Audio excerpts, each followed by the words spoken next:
What is going on, guys? It's Curtis the Jack here, back again with a brand new video on this channel, and it's that time again. The new season starts on Friday and we are doing my championship table predictions. Before we get into it, please subscribe to this channel if you want to see more content.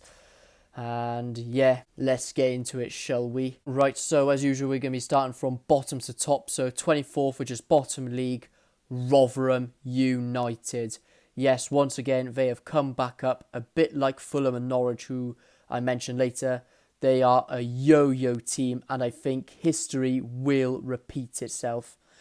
They have lost two of their target men, which are Freddie Ladapo and Michael Smith, and also lost centre-back Michael Ihiweke, who is a very solid player for Rotherham. So Rotherham have lost three key players, and in fact, it did have a dip of form despite finishing second. So, yeah, I think the Millers will once again go back to League One. Sorry, Millers fans, but I think history will repeat itself. 23rd, I am going with Reading. Reading is a team that I have been worried about recently, where 3 of the last 5 seasons they have finished in the bottom 5 and have been close to relegation a few times. They have another potential docked points coming up and have lost a few key players such as Andy Rhinomotta, Josh Lawrence, John Swift. So, yeah, few big names really. And the FFP sanction has hit them hard. They had to sell some of the big earners. And Lucas Zhao and Yaku Mete are other players that are big earners. They do need minutes. Paul Ince needs to get this right now. And if he doesn't get anything right, I think relegation will hit them this time. I think they've been lucky enough to survive the last few seasons. 22nd spot and the final relegation place, I have gone with Birmingham City. There is a lot of chaos at Birmingham City right now, and it is regarding their owners. There are angry fans everywhere, and they have also been lucky enough to be surviving the Championship for the last few seasons. A bit like Reading, really. And the ownership is a concern. John Eustace has a big job to do.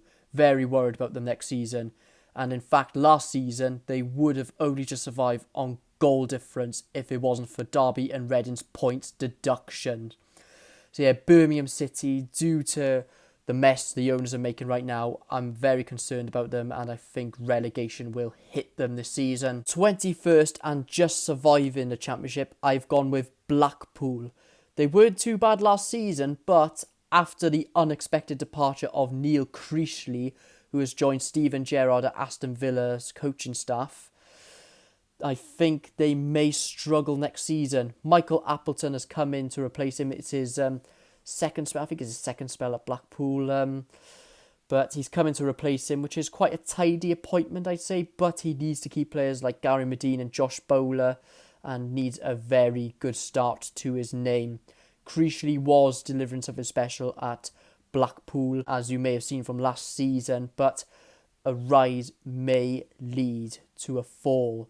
But I reckon, though, Blackpool will still do enough to stay safe. 20th spot, I have gone with Wigan Athletic.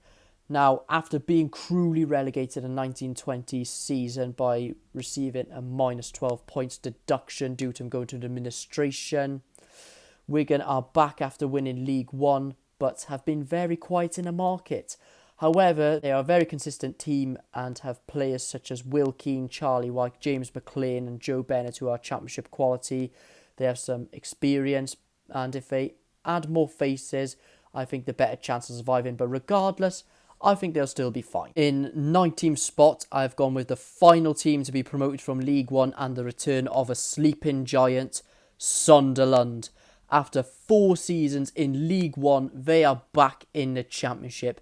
They have recruited well and have the experienced Alex Neil in charge, who is a great manager for the Championship. And I reckon that they will be the most competitive team out of the promoted teams, the 3 promoted teams from League One. But at the same time, I think they will need more than 1 season to get going. But it's good to see Sunderland back in the Championship, really, after suffering pain in League One through playoffs, losing to Charlton in the 90th minute, losing to Lincoln in the playoff semi-finals. But then they finally went up by beating Wycombe Wanderers 2-0 in the playoff final last season. 18th spot, I've gone with a big fall from last season, Blackburn Rovers. I may sound a bit harsh, but I think a downfall season will happen at Ewood Park. They've lost players like Lenihan and Rothwell and their manager Tony Mowbray. They have a new manager, John Dal Thomason, who has a bit of experience, but he has no experience in English football. But they still have Ben Brereton Diaz, who was quality last season. He did lose a bit of form in the second half of the season, but if he repeats his quality, then they could potentially finish higher than 18th. But if he doesn't repeat his quality, a difficult season will be ahead. Plus, I really wasn't impressed with Blackburn's form for the last 18 games of last season. 17th spot, I have gone with Cardiff City. Now, Cardiff City did not have a good season at all last season, and Steve Morrison wants to respond to that. They have signed 12 players, which is an awful lot. They've had a bit of a clear up by getting rid of some of their experienced players, and they've replaced them with younger players. Steve Morrison is meant to be good with young players. I mean, I'm trying my best to be honest, so yeah, I mean, you've got to be honest with predictions these days, and they have been very busy during the transfer window, but they do need that striker. So, yeah, Cardiff do need a striker. They've been very busy in this transfer window, and Steve Morrison has the potential to be developing all the players that they signed and all the academy players that Cardiff have got. So, yeah, but at the same time, I don't think they'll be fully ready yet, these players, and I think a similar season to last will happen for Cardiff City. In 16th place, I have gone with Bristol City. Now, Bristol City, they've still got quite a lot of their strong players in their team, and also they've added a few, so they're yet to lose any key players yet. They've still got like Andreas Weimann, Antoine Semenyo, Chris Martin, and Hanno Masengo. And they've added Cal Naismith to the team, which came out of nowhere, really. For me, that is a very good signing. That bolsters their defence. And as seen in recent seasons, they have been hanging around the 16th to 19th position in the table. And I don't think that will change, really, for the Robins. So, yeah, I predict them to finish 16th. In 15th place, I have gone with Stoke City. Now, Stoke City is a tough team to predict these days. Some people predict them to finish top half, some people predict them to finish bottom half. I mean, they are a very unpredictable team, and they are a tough team to predict, like I said. And recent seasons, they have signed some interesting players, like Dwight Gale, for example. They've signed this summer, and he was a goal machine in the Championship, as seen as West Brom and Newcastle. They often hover around the mid-table, and just like the past, I reckon they will have another similar season, Stoke City. I mean, some people are tipping Michael O'Neill to be the first to be sacked this season. I mean, it's really hard to predict Stoke these days, but because they are often in that sort of area, I think 15th is where they will finish. In 14th place, I have gone with Hull City. Bit of an interesting one because I like the way that Hull recruited this summer, and since their new Turkish owners have come in, they have changed things up massively because they're actually investing. Like, they've bought some tidy players in the club, such as Jean-Michel Seri, who is an experienced midfielder. But they have lost Keane Lewis Potter, however, to Brentford, which is a bit of a big loss for them. But if Alvazade manages the players that they've signed well, I reckon Hull will have a rise in the table compared to their 19th place finish last season. So, yeah, I quite fancy Hull doing all right this season. In 13th place, and another big drop down the table. I mean, same goes to Blackburn, really, but not as bad as Barnsley. Huddersfield Town. They were a surprise team last season, of course, where they finished third, but unfortunately losing to Forest in the playoff final. Are they to repeat that going to the playoffs? Obviously, no, because they no longer have Carlos Corberán as their manager, and they've lost big players such as Lewis O'Brien and Harry Toffolo. In fact, to the same team they lost to in the playoff final, Nottingham Forest, and also Sanani has gone back to Norwich as well. All three of them big losses, and I think a big drop in the table will happen for them, unfortunately. 12th place, I've gone with Queen's Park Rangers. Now, Queen's Park Rangers, I tipped them to finish in the playoffs last season after being impressed with their recruitment, but after January last season, it didn't go down too well, gaining the least points in the league from then, and with Warburton gone, which is a big loss for them, things will change with Beale coming in for them, but they still have some decent players like Lyndon Dykes, Elias Chair and Stefan Johansson, and will do enough for a top half finish. So, yeah, the players they've got are still decent on a day. And I think a top half finish will happen for Queen's Park Rangers despite a change in manager. 11th place, I've gone with Preston North End. Now, Preston have made some nice signings this summer, such as Freddie Woodman, who was Championship Golden Glove winner in the 2021 season, and Welsh international Ben Woodburn.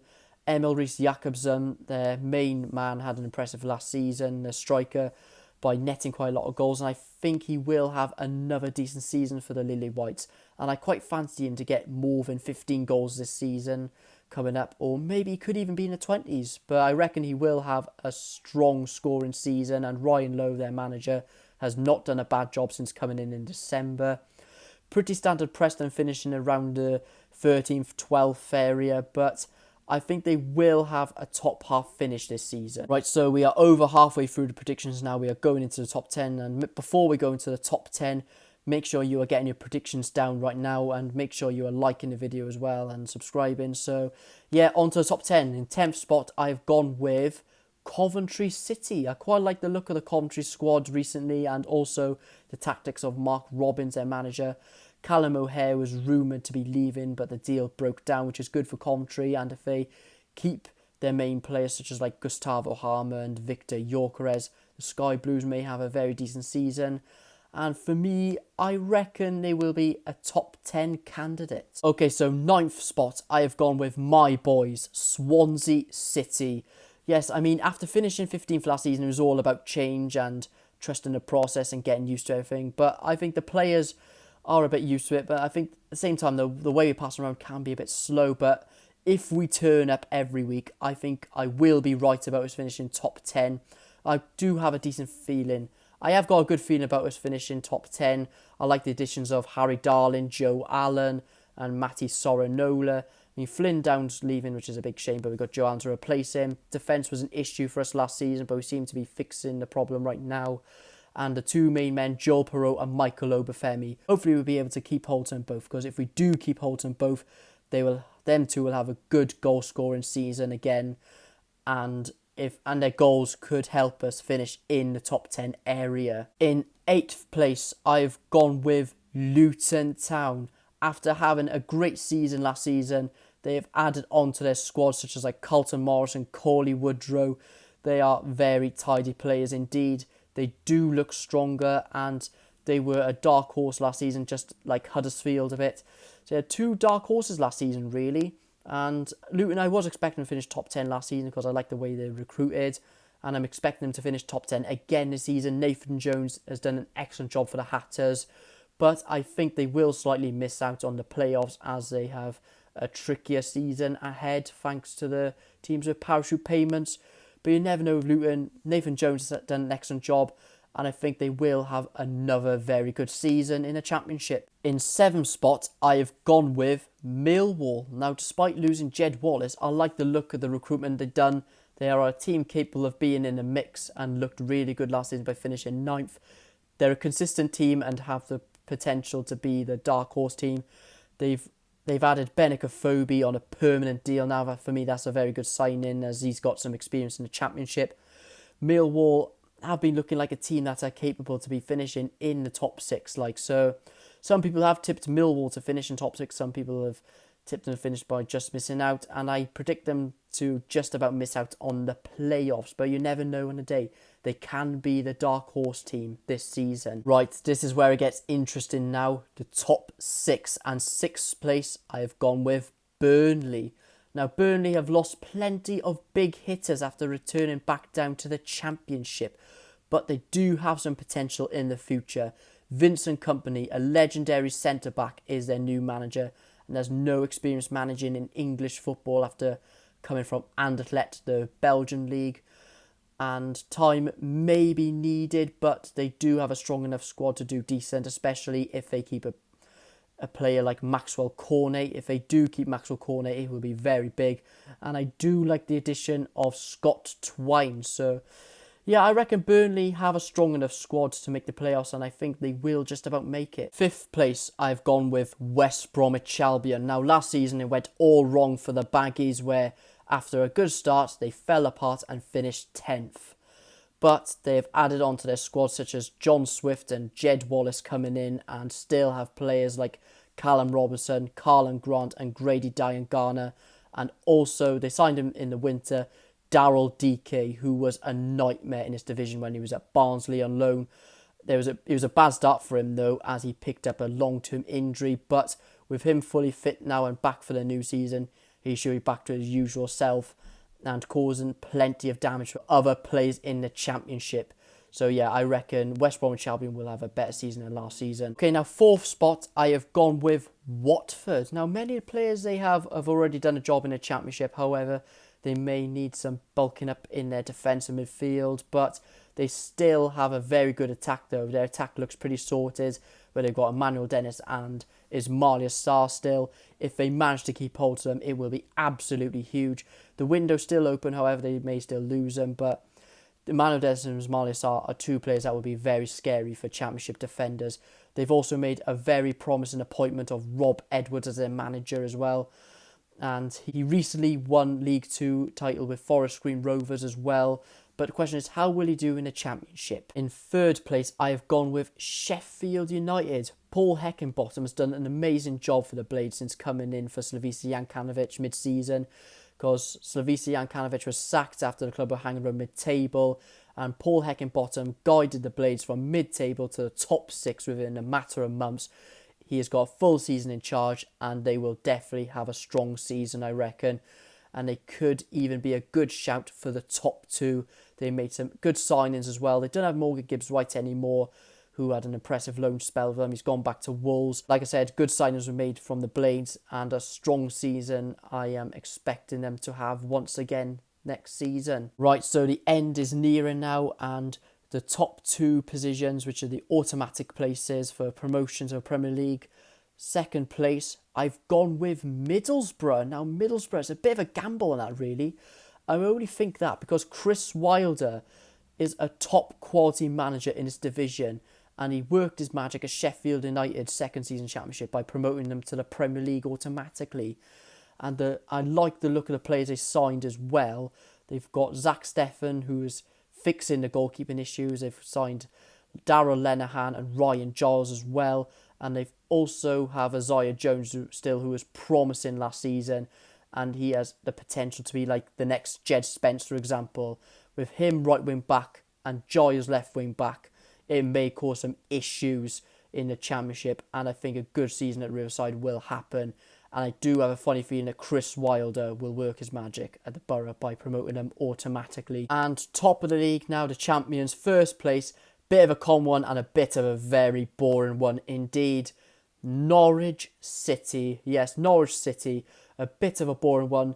Bit like Rotherham with the yo-yo clubs going from Championship League 1. Norwich are like that with the Premier League and Championship. Same goes to Fulham, really, who recently got promoted last season. But Dean Smith has been a success in Championship by promoting Aston Villa via the playoffs. However, there is no Emiliano Buendia this time, but still have Timu Puki and a lot of the players they had last season in the Premier League. They got like Milot Rashica, Josh Sargent. These are attackers that can potentially do a job in the Championship as well. Todd Cantwell back, Daniel Sonani's back, who was really good at Huddersfield last season. And yeah, it's going to be a very boring one for me, really. And Sonani, they can play as a right wing as a replacement for Emiliano Buendia. So yeah, because of the players they got, the manager they got, I think they will do enough for the title once again. So yeah, Norwich City top for me. Bit of a boring one. So there we are, guys. That is my table predictions for the 2022-23 season of the Championship. Let me know what you think in the comments. I know quite a lot of you will probably disagree, and the table will be a lot different probably. I'm likely to get a few wrong after the ball's been kicked at the end of the season. So yeah, really can't wait for the new season to start. If you want to see more content, make sure you like, subscribe, turn on post notifications, and yeah, peace.